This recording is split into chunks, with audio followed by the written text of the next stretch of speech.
Hello everyone! Welcome sa ating video presentation today. As promised, this is the continuation of my previous video, yung visit natin sa may Hinatuan, Surigao del Sur. No? Diyan po tayo sa Enchanted River na napakaganda at talagang nakakamangha na river or ilog sa Pilipinas. So, I think this is the only enchanted river that we have dito sa Mindanao.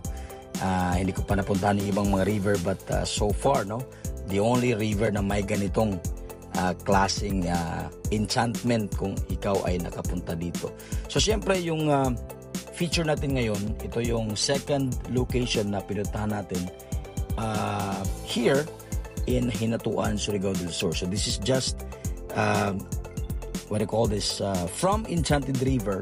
Meron tayong sakayan dito ng isang motorboat. So parang maliit na platform na mini port kumbaga, wherein yung mga bisita from Enchanted River dito sasakay, tapos papunta doon sa may Sibadan Fish Cage and Resort. Ayan, sumakay na po tayo dyan. So yung kapatid ko, tapos tayo po ay siyempre huli kasi tayo ay nagdo-document pa. Ayan po yung Enchanted River, tapos ito na yung labasan ng river. Siyempre ito na yung karagatan. Ayan. So sumakay na tayo ng bangka at mayat maya makapunta na tayo sa ating destinasyon, ang Sibadan Fish Cage and Resort. So siyempre makikita nyo yung isang boat na yan, galing po yan sa Sibadan Fish Cage. So nauna sila. And I think at this moment tayo po ay last batch na makapunta doon sa resort, no? So accordingly 4 PM yung last batch na pwede na may hatid doon sa resort, sa Sibadan Fish Cage and Resorts. So yan, nagmaneuver na yung si Manong, no? Napaka energetic na mga manong, no? Na naghatid sa atin. Siyempre may mga may mga di makalimutan na selfie, no? May mga tawanan. Siyempre this is a documentation of our soon to be memories, no?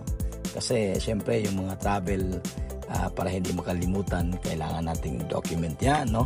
Para masayang silip-silipin, no? In the future. And siyempre reference na rin kung ito ay ating babalikan kasama ng ating ibang mahal sa buhay.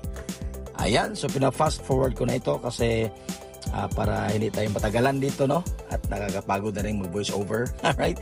So napakaganda po. Tingnan yung mga fisher folks natin dito na syempre yung mga bahay para nakalutang sa tubig, tapos yung mga bangka na sa gilid ng kailang bahay. Napakaganda po yan. Alright, so ito yung spot na ito ngayon. This is it, no? Ito po yung Sibadan Fish Cage and Resort na nakikita nyo ngayon. So sa mga hindi pa nakapunta, alright, you will miss half of your life if you will not visit Hinatuan, Surigao del Sur, dito sa Sibadan Fish Cage after sa inyong swimming dyan sa Enchanted River. Alright, ayan, so tayo po ay paakyat na. Ito yung pinaka mismong bukana ng resort. Tayo po ay aakyat dyan. So syempre careful lang po tayo. Bawal madulas, no? Dapat easy lang, no? Relax lang, chill lang. Alright, so yan si Manong, talagang pinigilan yung paggalaw ng bangka para tayo ay makatawid. Alright.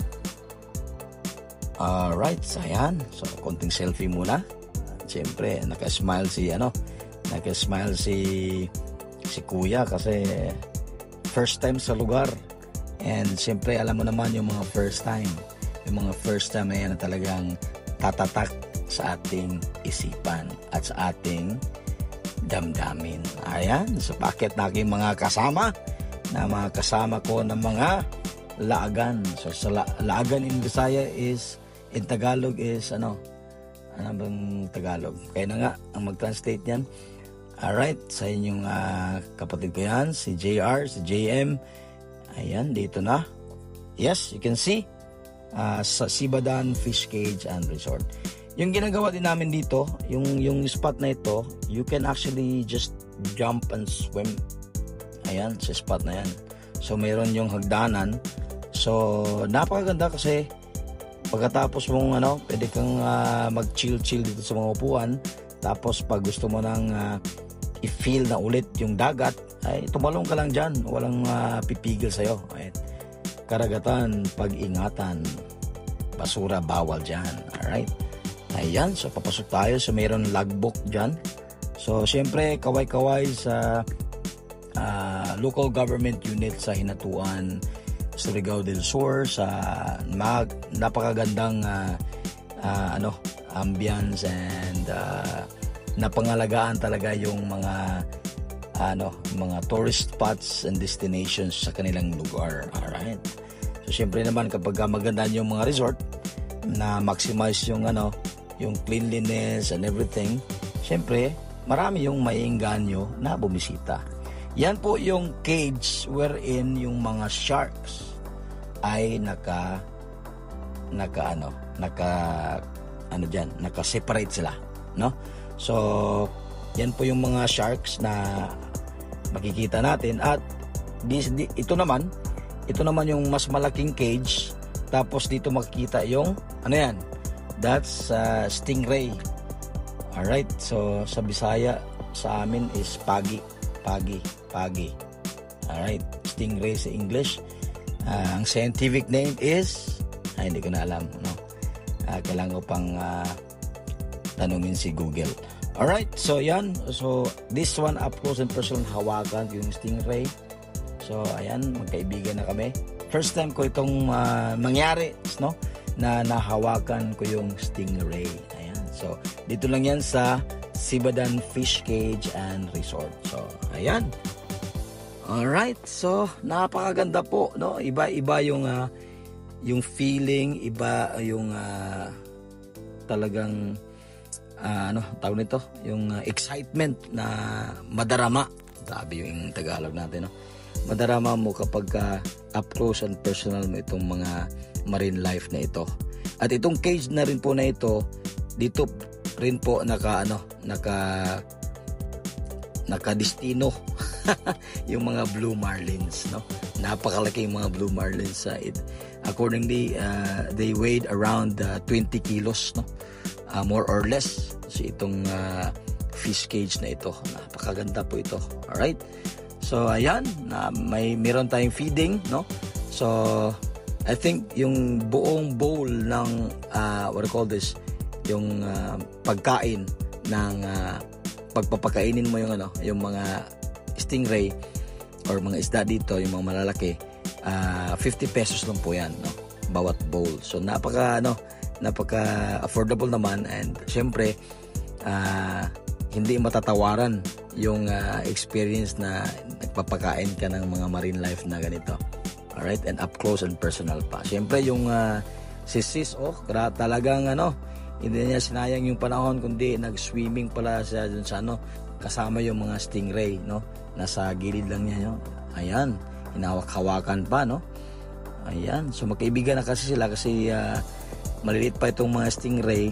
Nakapunta na rin si sis dito and then nakipag-swimming sa kanila. Ayan. Alright, pwede daw pumalon dito at mag-swimming sa spot na ito kasama mo yung mga isda. But hindi ko na sinubukan. Alright. Pagkatapos niyan, syempre kasama na rin sa activity na pwede mong gawin dito sa Sibadan Fish Cage yung pagpamimingwit or pamimingwit ng isda na iyong kakainin. Alright? So ang arrangement dito is that you catch the fish, tapos kikiluhin, tapos kanilang lulutuin. Alright? So ayan, syempre makikita nyo, tinatry natin yung kumuha ng isda. Ayan.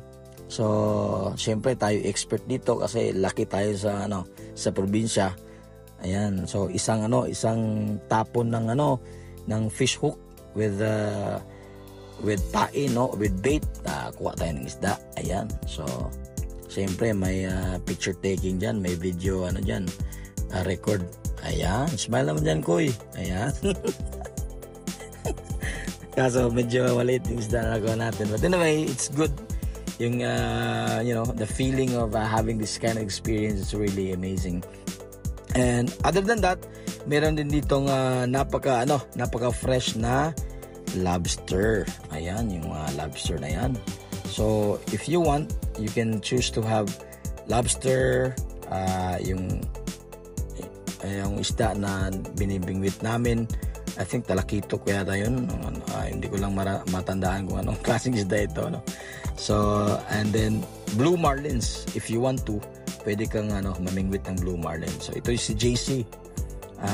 Syempre, hindi tayo walang exempted na hindi magbingwit ng isda, no, dito sa Sibadan Fish Cage. Alright.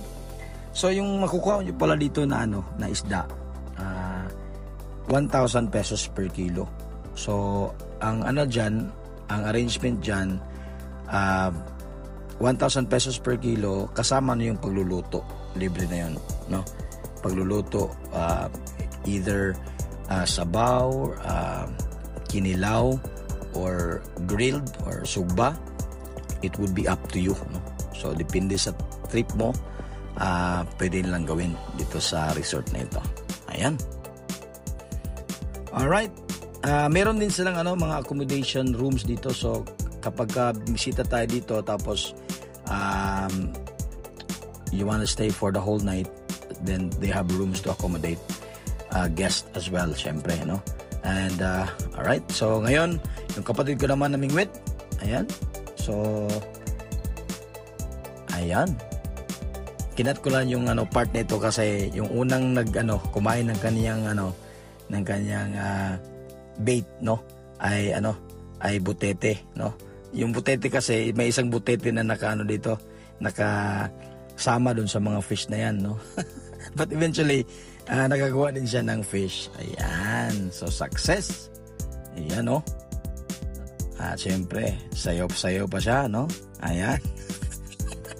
Alright, so syempre guys, if you happen to watch this video until this moment, maybe one of your travel goals and with your loved ones and family and friends, you come by visit this area, and guaranteed, it's a different kind of experience and napakaganda.